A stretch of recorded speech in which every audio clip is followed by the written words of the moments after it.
Hello, je suis Floriane, quelqu'un à côté. Je suis féministe radicale togolaise et j'interviens en tant que consultante où j'accompagne les organisations également qui veulent faire de l'intégration du genre dans leur organisation. Je me rappelle toujours d'un soir en fait où j'étais sur le téléphone de l'organisation et je reçois un message d'une jeune fille que je ne connais pas qui dit «Bonjour, s'il vous plaît, j'aurais besoin d'aide».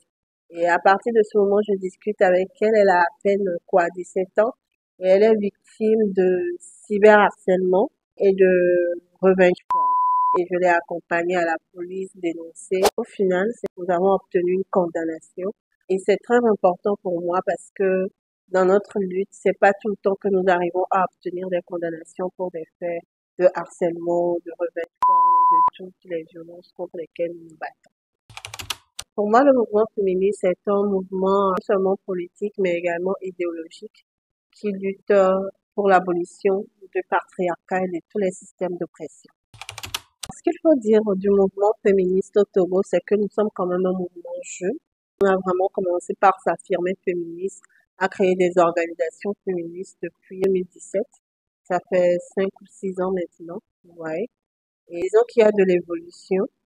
Nous sommes, disons, beaucoup plus organisés, moins dispersés. Avant, on connaissait moins de féministes. Quand j'ai commencé par m'affirmer féministe, quoi, on était 3, 4 maximum.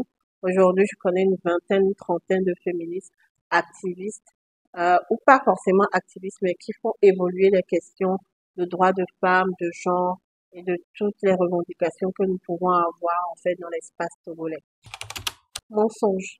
Parce que, en fait, ça date de longtemps, de la Deuxième Guerre mondiale, même de la Première Guerre mondiale, où les femmes ont commencé par revendiquer le fait d'être reconnues dans les espaces de travail. Si je prends en Afrique, nous avons plein de femmes qui se sont battues pour la liberté, qui se sont battues pour que le droit soit reconnu pendant la colonisation, pour lutter contre l'arrivée des colons et tout ce qui va avec. Donc, toutes ces luttes-là, on les met quand même dans le féminisme et donc, c'est pas récent.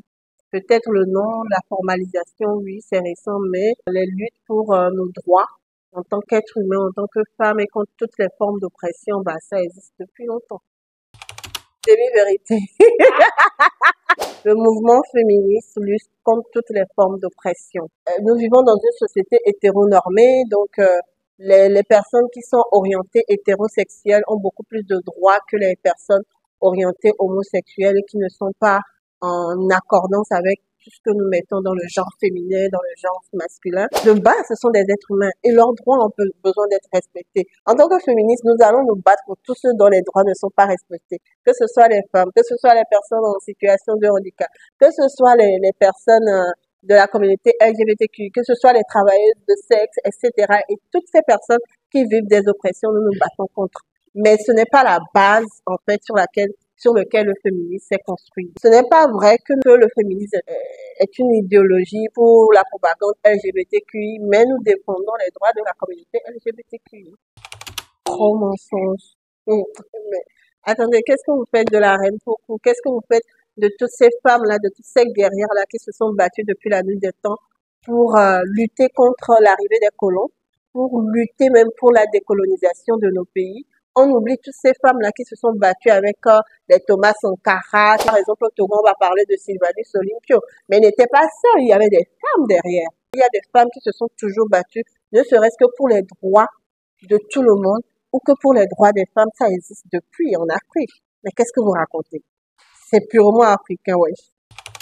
Tout ce qui est préconçu, préjugé envers les femmes, envers toutes les personnes que nous allons présenter comme personnes vulnérables, minorités sexuelles et tout ça, parce que c'est la base de notre lutte en fait. C'est ça que nous voulons voir disparaître.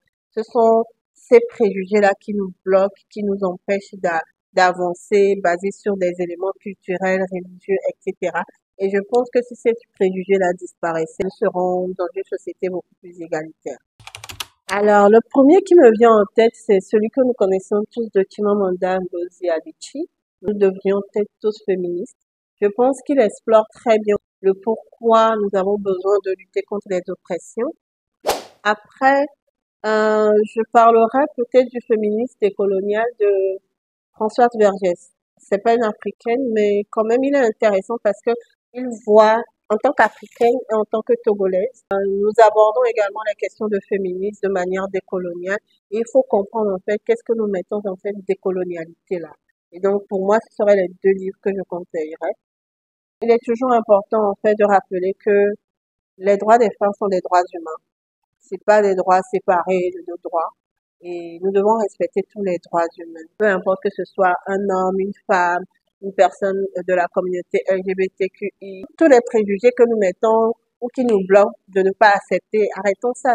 Quand il y a un problème, ne venez pas nous crier dans les oreilles que vous sont les féministes. Non, vous aussi vous avez des choses à faire. Quand vous trouvez qu'il y a un problème, bah, organisez-vous et gérez le problème. Nous les féministes, nous en faisons déjà beaucoup.